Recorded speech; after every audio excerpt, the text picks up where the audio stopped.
Yesterday in a transfer special, we did some spring cleaning. Out with the old, not quite in with the new yet, and I suppose technically we're starting things with in with the old, because Jaime, aged 30, has agreed to join us. He joins us on his birthday. I feel like that's just magical. Of course, we sold this man for £18 million. He is back on a free. If you want to know what else went on last episode, you should go watch it today. Money to spend, money to burn. Where we're spending £226 million, I don't know. Let's find out together, shall we?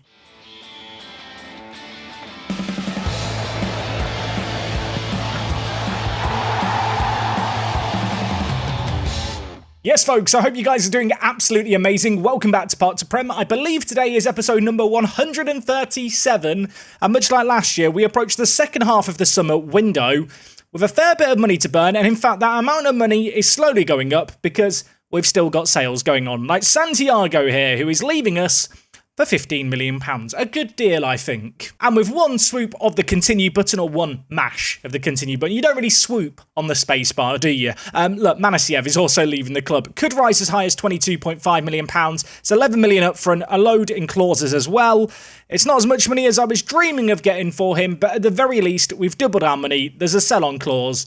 I don't think he's really developed that much, so it's more money in the bank. The only other player left to sell from last episode is Francisco. He is on his way out for potentially £14 million, we hope. I'm hoping he's not going to turn down Brighton like he turned down Roma last episode. And if that deal is done, we're going to exceed £250 million.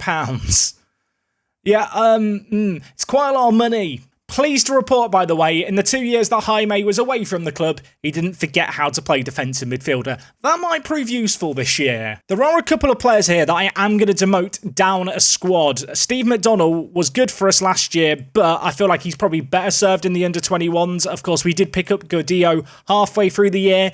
In the case that we get an absolutely kind of horrific injury situation in the fullback area, though, McDonnell is a player we can look to bring back in. But to be honest, I want to trim a little bit off this first team, and that might mean demoting a player or two.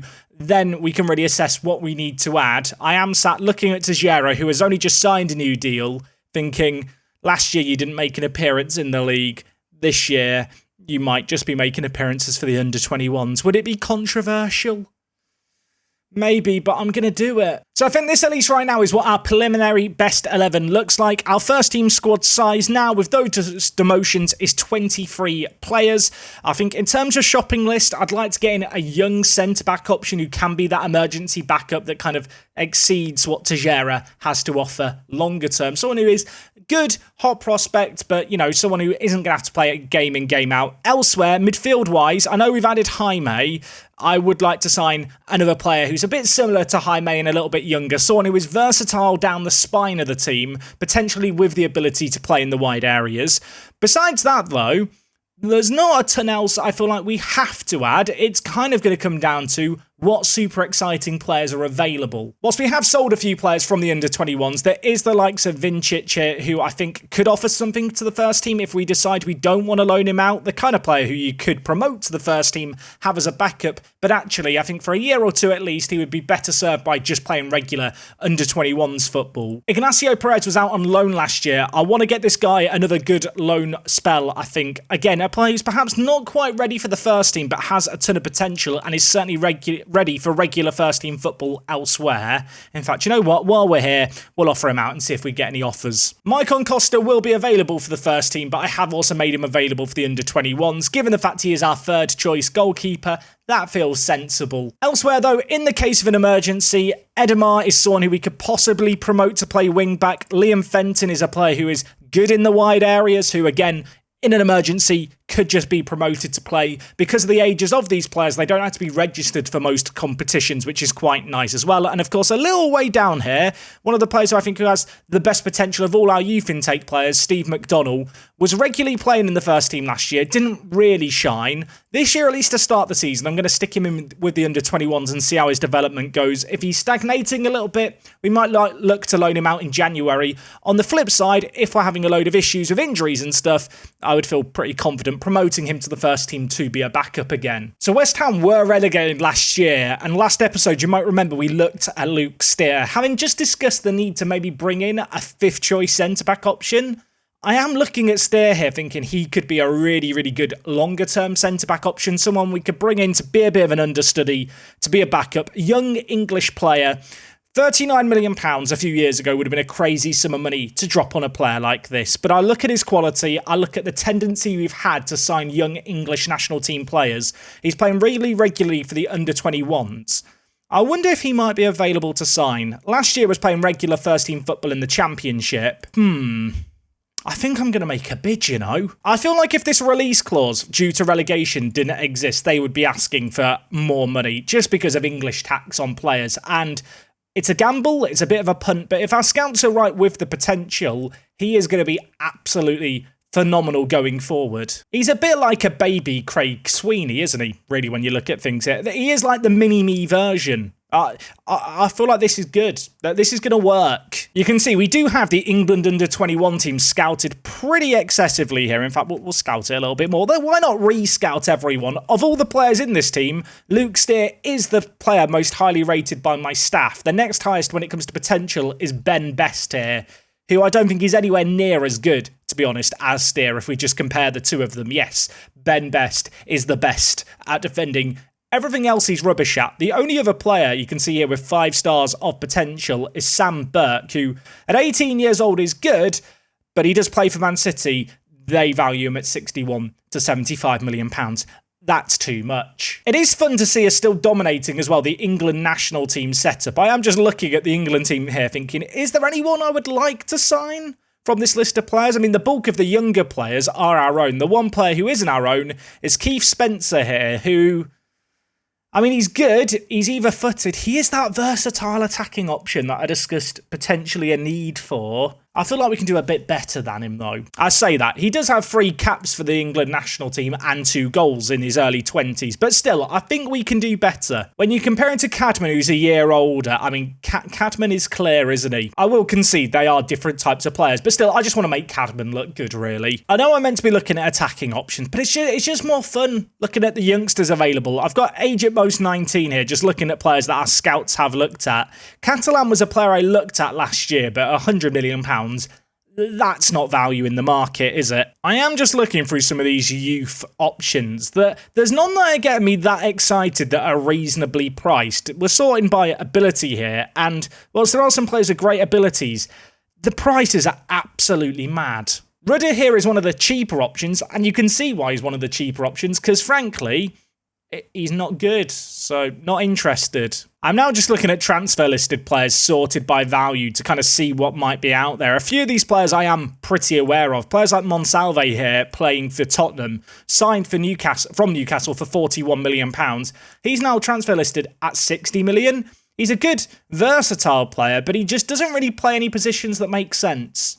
Why is he a natural left back? Abdul Salem was a player you might remember we tried to sign years ago when Brighton got relegated and he was playing for them. He's since then gone to Tottenham. Tottenham this season just gone had a really disappointing end to things, finishing 9th, missing out on, I was going to say missing out on European football. They actually got Europa League football in the end, but missing out on Champions League football, I suppose, is what I mean to say. Fees here is good, but he's on £275,000 a week. That is just madness. Simvalidis is still popping up as an option to sign. At £44 million, I feel like you could do a lot worse. But here's the issue. He can only really play as a striker. You wouldn't want to play him on the right, given the fact he is right-only footedness. And when it comes to on the bench, I already have a player who can only play striker who exists in Paul Parkin. And if I compare Simvalidis and Paul Parkin, whilst they are very, very different players, I feel like it isn't really worth adding Simvalidis to the team. It would just impede the amount of first-team football that Parkin gets that I need to give him in order for him to develop. I know I ummed and I-ahed about it last year. It is still lingering in the back of my mind. Maybe Paul Parkin should be trained to play shadow striker. He hasn't really developed that much over his first year at the club. In fact, he's declined a little bit as a player because he's been improving his weaker foot. If you don't know, weak-footedness, basically, as it improves, it eats into a player's current ability. When he joined us, he had a really, really bad left foot. It's still not a good one, but it is definitely impacting his overall ability. Training a new position would also do that. I think it's the kind of thing where we'll give him the benefit of the doubt for 6 months. If in January, though, he's still struggling to break in and really have an impact as a striker coming in for Alanis, At that point, then maybe we look to retrain him. I suppose the beauty is he is only 20 years old, so we can retrain him. It's definitely not too late for anything like that. Of all the players transfer listed, this guy caught my eye, not because he's particularly good, but because he's got 4-star potential and is a Luxembourg international. I mean, he's very, very good for Luxembourg, slightly less good for us. So transfer listed players didn't really throw up anything. I'm now looking at players with contracts expiring in 1 year's time. And I'll tell you what, there's a few Liverpool players, big key players with contracts expiring. One option is Endrick. Model professional personality, legendary striker for his media description. How much do they want for him? Apparently they'll be unwilling to sell him, which is kind of unsurprising. But given the fact he's in the last year of his contract, there is part of me that wants him. It's not realistic, though. Most of the other options here with contracts kind of in their final year are on the older side of things, or players that are massively paid beyond their grade. In fact, one of the few players who's under the age of 30 who's available is Gabiero here, who plays for Manchester United. Why they're paying this guy £200,000 a week, I do not know. I keep needing to remind myself of what Guernsey is now. We are a juggernaut of a team. I was just for a moment looking at Jones Williams here thinking, Welsh international, 21 years old, valued fairly cheaply, under £10 million, can play centre-back, can play anywhere at kind of right-back or right wing-back. Yeah, a few years ago, he probably would have been quite good. Not what I need anymore. I did discuss this a little bit last episode, but with our team and where it is right now, there is like such a small pool of players really of the quality that are good enough to play for us on the regular. And in order to get those players, I am going to have to pay top dollar. On one hand, it makes it easier to find those players because there's only like a handful of them. On the flip side, it hurts a little bit more to buy them because they cost a lot more money. In fact, we're looking here now at players who are 26 and younger, sorted by value. There's some very exciting players when it comes to star ratings. A lot of them have slightly unreasonable wages, by which I mean they're on more than double my highest earner. And given the fact they've got values with their kind of Spanish release clauses, which of course are mandatory in Spain, of over 150 million, I don't really want to trigger them. I mean, of all the players here that I'm now looking at, one player kind of stands out a little bit is Eric Schauerstra. Please help me, Dutch viewers. This guy, star player, valued at £81 million. He's a right back who can play centre mid, can play centre attacking mid, and can play striker. There's a few positions there that make absolutely no sense for him to be able to play. In many ways, it'd be really nice if he could play defensive midfielder. I'd like the look of him. I mean, how does he compare with Archer at right back? Archer is in greeners. Archer is way better defensively, but Eric here is amazing going forward. There's part of me wondering, would this be mad? Could you drop Lemos? I've said that aloud. Should I have said that aloud? I was looking at this between last episode and this episode, just looking at Ohashi compared with Gustavo. This could be considered blasphemy or treason, so please let me know. But Ohashi, I think it's safe to say, at least attribute-wise, is better than Lemos. Yeah, he lacks a little bit in the finishing, but the overall creativity and physicals, Rion has the edge. If you were to play Ohashi at centre attacking mid, Lemos could drop to the bench. That might open up an opportunity for a new centre mid to come in. Could you do worse than Eric here? He's 26. He's only just turned 26. He's available for £81 million, which, whilst not cheap, is still a very, very good deal. And longer term, he could be the alternative to Archer at right back. I say that like Archer's old. Archer's only 2 years older than him, but it's an option. And of all the players listed here with this kind of elite level star rating, he is significantly more affordable than the rest. The only other player really of this tier is Hugo. And I don't think Hugo is anywhere near as good. 26 years old, if we just compare him with Eric, I feel like I should be making a bid for the Dutchman. Everton signed this guy for £65 million. You might remember, around that time, 35, 36, Everton were doing very, very well. In fact, they just finished 6th, but the last few years, they have struggled. In fact, they only narrowly avoided relegation last year. This guy is considered their key man. I assume it's a release clause of £81 million that he has. Indeed, it is. I think I'm going to make this bid. I like the versatility. I like how good he is as well. And I think he does offer pretty good value for money. I guess the question now is, how much money is he going to want? We'll see if we can get him to be a regular starter. He wants to be an important player. He wants to be the highest earner at the club. On the flip side, good news, he does want a 5-year deal. I feel like for this kind of player, you've just got to grit your teeth and accept the fact that you are going to have to pay £200,000 for him. He is absolutely phenomenal. Please, just accept the 200,000. Do 200,000 for me, mate. It would really make my day a lot happier. He is remarkably good, right? Performance-wise for Everton, he's not been amazing. Although 5 player of the matches from whatever position they're playing him in, I assume they've been playing him mostly at right back. It's not a bad return. For us, I think he'd be more likely to slot in at centre mid. But at the same time, with us knowing how injury-prone Archer is, you could do a lot worse than Eric, I feel like, is just the other right-back option. Elsewhere, our bid for Luke Steer has been accepted by West Ham. I do like the look of this guy. I feel like he probably is worth just spending £39 million on. It's a risk, but it's a risk, like I've already said a few times, we can afford to make. Like, the demands that he's asking for, I don't think are going to be too unreasonable here. He's happy to sign as a breakthrough prospect. He wants to sign a 5-year deal. Going to try and get rid of the yearly wage rise. I'm actually willing to pay him a bit more money a week. I think I'd go up to 40,000 if we can also get in an optional 3-year extension. This is a bit like the deal that we did with Paul Parkin, where I'm willing to offer a player significantly more wages because in the long term, in locking in an optional 3-year extension, we will ultimately save money, especially if this guy can fulfill his potential. He looks really, really good. West Ham do want him back on loan. Would I loan him back to West Ham? I don't think I would. I'd kind of like to have him at the club here so he's being tutored and also try and get him some minutes here and there in big competitions. Plus, because he can play centre-back, he will be that useful backup option for us. Another thing to consider is, of course, we're limited to 5 under-21 players per season that we can sign, but that doesn't apply to domestic players, so we'd still have that amount of players that we can still bring in. If Ohashi was to play centre attacking mid and Lemos moved to the bench, I guess you would just play Ohashi as a centre attacking mid as an advanced playmaker. Would that be the play? I mean, that it would be the play. That plays to his strength so much. This man is a world-class playmaker. I would love to get him forward, just doing as much as possible. If he was to play advanced playmaker, there's an argument to say that maybe you don't need the roaming playmaker. Maybe you'd go with a slightly different role with Eric. You could play him at Mazzala. You could possibly play him at centre mid at attack. That was a role that I really, really liked last year in Football Manager. It was particularly good. On the flip side, you could just play him as a really good box-to-box midfielder. I mean, there's so many options with this guy, and that's ignoring the fact he has got 17 passing and 17 vision as well. With these mentals, at the age of 26, I think £81 million is actually an amazing deal. If those 2 signings do go through that we've just kind of penciled in, we would still have a ridiculous amount of money left. We'd still have £120 million left to spend on other stuff. I'm not sure why I'm referring to players as stuff. I feel like we've hit that point in the save game where the evil Football Manager wheeling and dealer in me has taken over and now I'm just treating players like cattle. Speaking of which, Pedersen, 6 million.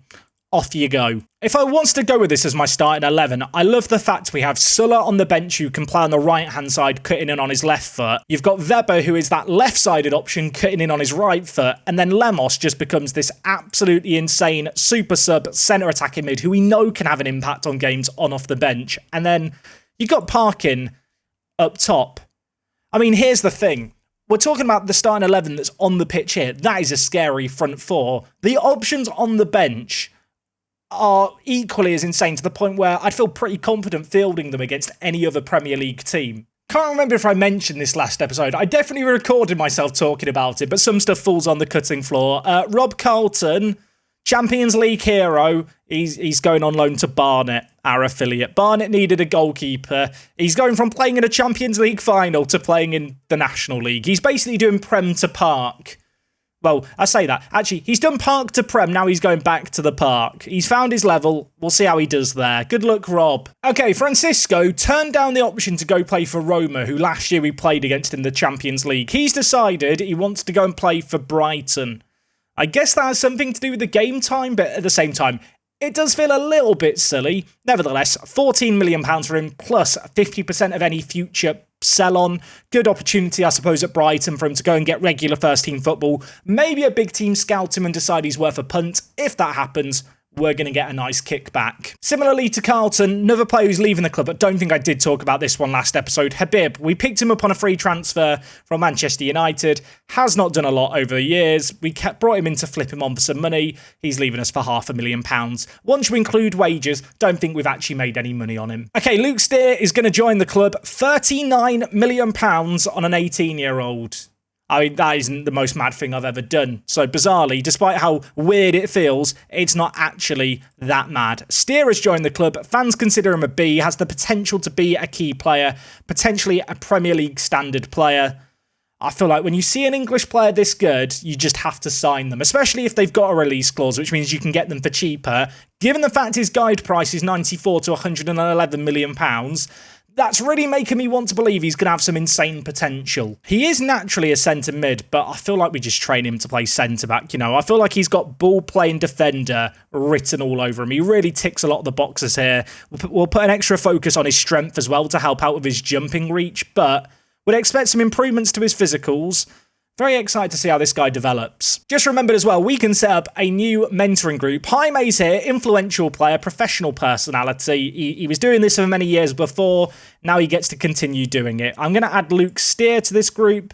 Is there any other youngsters whose personality could do with a bit of work? You know what? Paul Parkin, let's get you in here. He'll get a little bit of influence from the group. Parkin already has some good determination, but hasn't got great professionalism. By comparison, Jaime has slightly better determination anyway, but with that professional personality, I think he could be a good influence on these two players. Apparently, a Walker transfer saga is set to develop. Ricky Walker is an interesting player because he's come through our academy. I do like him, but he's just not quite of that elite level. Like if this was 5 seasons ago and we were newly in the Premier League, I'd be talking about this guy and bigging him up so much, but it's difficult to get too excited by him now, unfortunately. His guide price is £29 to £33 million.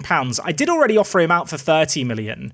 I'm now wondering if it's worth just transfer listing him. He is about to turn 21, so I think it's safe to say that his shot at getting good enough to be in our first team has kind of left him. He was out on loan last year, but didn't do quite enough, I suppose, to warrant a spot in the first team and, being given a chance this year. With that in mind, going to transfer list him, offer him out for £30 million.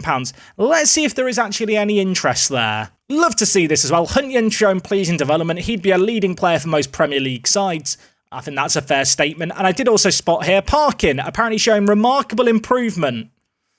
Yeah, despite that, he's got lots of red arrows. I don't know either. I suppose that feeds into the idea that whilst his attributes are going down, his weak foot is going up. So he is actually kind of net improving. It just doesn't really feel like it or look like it. That's what I'm going to convince myself. Okay, Pedersen is leaving us to join West Ham. He is a player who I like, but he's never going to be good enough for our team. We picked him up to be a bit of an emergency backup option a couple of years ago. We're selling him on for some profit. There's not a lot to be said. He's just not good enough. I just spotted a using box item as the game was continuing forward here. Man City have made an offer for Mothersill that could rise up to £35 million. Am I mad thinking that at that price he would be an okay option to bring in? At kind of £22 to £30 million? English player, 27 years old. I mean, do I need another centre mid? I think I know the answer, but I just want to pretend I don't. If I brought him in, it probably would be the end of the McKillop era. And I don't know if I like the sound of that. The other issue is he is on £140,000 a week, which is, well, a little bit steep to say the very least. It probably would also limit the minutes that I'm able to give to Diogo Perez if Dylan Mothersill came in. And when you compare the two players, I mean, there's a difference between them, but there's not a world of difference. Certainly not to the point where I feel like it's worth jeopardising Diogo's development to bring him in. Okay, Eric has been granted a work permit for his move to us. This is a big transfer at £83 million. For a second year in a row, we're bringing in one of the big Dutch national team players. Last year it was Hunyan's. This year, it's the guy whose name I feel like I can't say, so we're just calling him Eric, or Erich. I mean, he's going to be Erich, earning £200,000 a week. This guy's a very good centre mid, isn't he? It's kind of mad when you go to look at what role to use him in, and he has a 4.5-star rating in every single role except roaming playmaker. I'm wondering about centre mid on attack, or maybe Mazzala on support. If he plays Mazzala on support, it might leave Grasser a little open. That would be my only worry. Maybe box-to-box midfielder? I'm not sure. You guys can let me know. You thought we were going to get through today without me saying answers on a postcard. I'm going to say it now. What role would you play Eric in? Obviously, can't play defensive mid, but if he is going to play in this kind of asymmetric midfield setup, is this the way to go? I am also aware that in dropping Lemos, I am making an enemy of the comment section, but I do feel like Ohashi and Eric are just two players who, to be frank, they're just better than Lemos. And it's not like I'm intending on selling Lemos. Lemos will still be around. So if either one of these players absolutely flops, I feel like with Lemos, we've got a pretty good plan B. I feel like just looking on the face of it, at least, it's quite difficult to justify getting Lemos into the starting 11 with the new additions in the midfield. I'm now sat here looking at the bench, looking at the team, and just thinking, I don't know where else to improve. Is it worth getting a new goalkeeper? Is there a goalkeeper better than Manny Wilford? I mean, when it comes to the Golden Glove, the year just gone, Manny Wilford finished third place. Navarro, who we talked about last episode because he's like 5'8", is a weird goalkeeper. He's amazing as a goalkeeper, but he's just small. He came second, and, well, in first place was Lucchesi, who, of course, plays for Real Madrid. I can't afford Lucchesi. I also really wouldn't want to spend £137 million on a 30-year-old. I'm now just looking at goalkeepers around the world. Goalkeepers that we've scouted, goalkeepers that I've had a look at, but yeah, I'm not sure there's going to be anyone who's worth signing, to be honest, which, I mean, it feels like a bizarre statement to say. I don't feel like we can do much better than Wilford without, well, I was going to say without risking things, just without unnecessarily unsettling things. Wilford's such an influential player. I mean, Carlos Andre here is good, 27 years old, Dortmund's goalkeeper. How does he compare with Wilford? I feel like he is better than Wilford. Is he significantly better? Maybe. How much do they want for him? Let's find out. 227 million to 249. I think that's a no. It's a golden era for German goalkeepers, by the way. They've got Simsek here, who's 32 years old. He's got 118 caps. They've then got Simon Bonnet, who has got 1 cap for Germany. He's not a bad goalkeeper, but I don't think he's as good as Wilford. And then you've got Holscher, who I guess at 28 years old is good, but he's never got a cap for Germany because they've got so many goalkeepers. If we just compare him with Wilford, for comparison, here is the head-to-head. Oh, I could replace Wilford, but I don't feel like it's worth it in a weird way. Like, goalkeepers are just so hit and miss in Football Manager, I find anyway, and Wilford is a player who's super professional, really good for tutoring, player who's obviously happy at the club, settled at the club.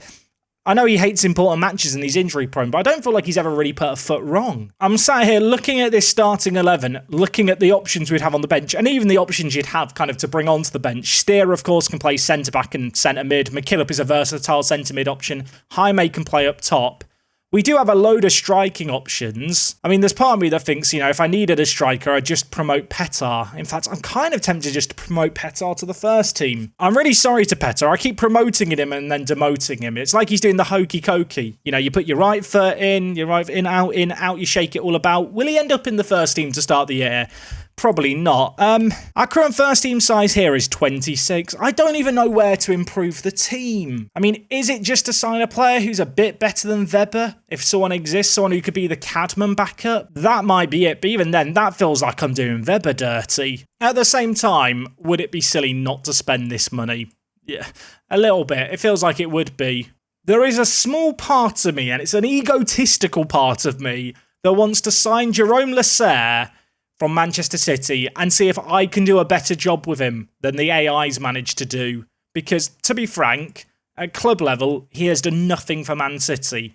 But then again, we've signed 2 players with big money from Man City, and although it's early days for both of them in Sweeney and Parkin, it's difficult to say both of them have justified their fees so far. I mean, how does Lasserre compare with Weber? He's definitely better. I mean, he is definitely better. He's 25 years old, though. He's not a spring chicken. His goal-scoring record for the French national team is really good. His wages are a lot. I'm gonna make the bid that they're asking for and see what his wage demands are. This is one of those signings that it might make absolutely no sense, and in fact, it probably doesn't. But be quite a good narrative. I'm just looking at the other kind of wide attacking players. I mean, Ribeiro, I think we looked at one point last year. He's on £400,000 a week. There was one of the Arsenal youngsters, Rafael Pinto here, who I did look at one point. I think last summer we discussed the possibility of signing him. Apparently, he's just not for sale. What if I just offer them £100 million? Yeah, I don't think we can buy him. Apparently, Lasser is very interested in discussing terms, although he wants a wage between £475,000 and £600,000 a week. Unsurprisingly, I can't afford that, can I? He's asking for £425,000. No. Jerome, it would have been a fun experiment, but no deal. Fran Poveda here plays for Atleti. He is 21 years old. He's actually about to turn 22. He's quite similar to Sula in some ways in terms of the fact he's a left-footed player who started out as a left winger. When you compare him to Sula, he might be a bit better physically, but I don't think he's £70 million good, is he? No, he's not. I've decided. I have £144 million and I'll be honest, I don't really know what to spend it on, but I want to spend it on something. I'm feeling that about myself. It's like I'm buying myself a birthday present, or in this case, players for a transfer. Hold that thought. Hunyens is out for 6 to 7 months, and Jamphy is injured too for 1 to 3 days. Hunyens is out for 6 to 7 months. 6 to 7 months! Okay, well that changes things. Do I trust Sula enough to play him inside forward for the whole year? I'm not sure I do. That is... I mean, it's annoying. Good news for Vincic, mate. You're probably going to be on the bench a lot this season now, all of a sudden. I need a new right attacking mid, don't I? I was saying, what do you get for someone who has everything? I don't have everything anymore. One of the things I had is broken, and I need a new one. Here are our options to play that right attacking mid area. Sulla, I think, is a good enough backup. I think Weber can slot in there if needed. Are either of them players that I would want to play regularly for the whole year? Not really. I mean, that is really annoying for Hunyens, because he is a player who, playing in those wide areas, relies on his physicals. The fact he is injured for so many months. I mean, that is one of the worst injuries we've had in probably the last decade here at the club. I've got kind of fortunate with not having any injuries quite this bad to super important first team players. Oh, I was so excited to integrate him into the first team this year regularly as well. Oh, I can't believe it. It was against our affiliates as well. Boston United, we made our affiliate after they got relegated from League One. They got relegated again. I've given them players and they've been stuck in the National League for years. This is how they repay me. Can we cancel our affiliation with them? Can we get this cancelled? But they don't deserve it. They're not worthy. On the one hand, signing a good right attacking mid now is going to mean that I have an extra player in Hunyens later, but I think needs must. Who am I going to sign to play right attacking mid? We signed Hunyens for like 80 million, so there's got to be like a comparable player you'd like to think for that kind of money. Although if there was, they probably would have been a player I was looking to sign anyway. I'm going to put age at most 25. Right attacking mid. You know what? We will add in left-footedness as well because I'm going to want them cutting inside. I'm looking for a player with at least a very strong left foot. The first player who comes up is Mohamed Sukuna. He's a interesting player. I'm not that excited by him. Chad Lara. I mean, the name Chad Lara it's a good name. It's a strong name, isn't it? He was signed from Everton for Atleti for a decent sum of money, £38 million. He has had 2 back-to-back seasons of getting double figures, which is not bad. He's not got the best crossing in the world, but he is left-footed, and when you look at him as an inside forward, he's a pretty good player, loves important matches, super consistent. How much money is he going to cost us? 30 to 40 million pounds really doesn't seem that bad. I suppose the next question is, how does he compare with Marco? He's like a baby Marco, isn't he? Is a baby Marco good enough? Maybe. I'm not exactly getting up off my feet about the other options available here. Chad Lara might be the one. I'm just comparing Sukuna with Chad Lara. I mean, there's not a world of difference between them, but Sukuna's 61 million. Chad Lara could come in for about half of that. I suppose it doesn't have to be a player under the age of 25. I am now realising that Chapman at Chelsea, he'd be a good player, wouldn't he? Who would sell their best player for the right-hand side who's left-footed? Who would do that last episode? What an idiot. Okay, I think I have actually found the option I'm going to go with, and it's Cocu Diallo. I remember this guy signing for West Ham a few years ago. Was it West Ham? Yeah. He signed for West Ham for £41 million. They got relegated and he went to Lyon, and then Brentford bought him. He's not actually got that good of a record, but in terms of left-footed players who can play out on the right-hand side, he's very, very good. £41 million isn't cheap. He is 31 years old, but he is a really good player. I do actually, just because I'm curious, I want to compare Diallo with Chapman. Of course, Chapman, left-footed player, plays right attacking mid, would have been the perfect backup option to have had I not sold him. If we just compare him with Diallo, Diallo gets beaten in the physicals, but mental-wise and technical-wise, Diallo is way better. Yeah, I think Diallo's the option here. I mean, it's an expensive player to sign for kind of a short-term option. At the same time, I feel like I'm kind of backed into a corner because Hunt Jens is now going to miss at least until Christmas, probably beyond the January transfer window. Our offer has been accepted. He wants to be a squad player, which is kind of useful because it means that once Hunt Jens is back, it'll be easy to keep Diallo happy. Wage-wise, little bit of concern here. He wants a 2-year deal on £145,000. What is he currently on? He's currently on £180,000. So he's willing to take a wage cut here to join us. Okay, I'm going to offer him £125,000 and see if he wants an extra year on his contract. The answer is he does. He's taken a wage cut. He signed a 3-year deal, which I think is favourable for us. He's got some okay natural fitness with some decent physicals. You know what? I feel like this right attacking mid situation is now under control. I mean, you could make a pretty compelling argument that Diallo is better than Hunt Jens. Of course, longer term, probably not going to be the case given the fact the guy in blue here is 31. In fact, is he going to be the oldest player in our first team? I can confirm he is going to join us and be the oldest player alongside Jaime and Wilford. Okay, well, you know what? I wasn't sure what we needed to sign. The game has made my decision, but I'm relatively calm, I think, now. There was a moment of panic. Situation's under control. Okay, good news. Wide midfielder situation under control. Cocu Diallo gonna sign for us £40 million for a player who's really coming in as a bit of an emergency option for 6 months is not cheap. Let's be honest, but he is a very, very good player. The kind of player who actually could compete with Hunt Jens even when fit, I think, for a spot in the starting 11.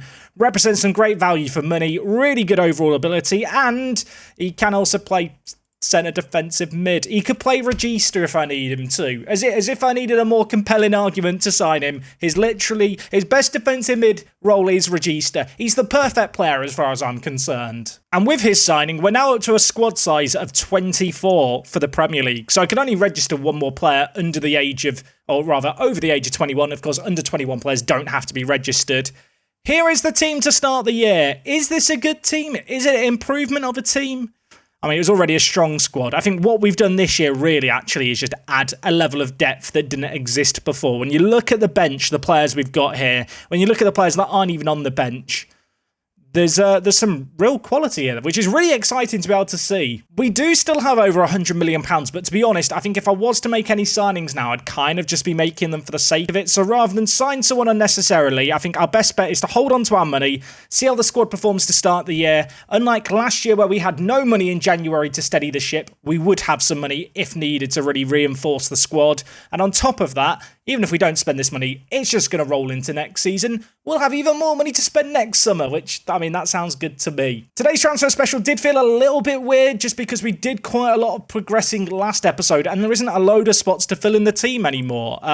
Yeah, to be honest, I think the squad here, it's getting to a point where you look at it and go, can't really be improved anywhere, which is both a great thing to have, but it does also mean that there's not tens of signings to make every summer like there was, well, only a few years ago, really. If you have enjoyed today's video, though, a like would be super appreciated. Let me know what you think of the transfer business. What would you be doing and feeling if you had Hunt Jens in your squad and he got injured? Would you have gone out and signed Diallo, maybe loaned someone in instead? I did consider Finalizing before, someone lets me know that. Is Diallo a good backup? Is Ohashi and Erich good enough to demote Lemos to the bench? I feel like we've made some contentious decisions this summer. Hopefully they're not going to blow back in my face. Season 18 will be kicking off tomorrow with the European Super Cup. We're going to be taking on Newcastle. I hope to see you guys for it. Until then, take it easy. It's me, Jack.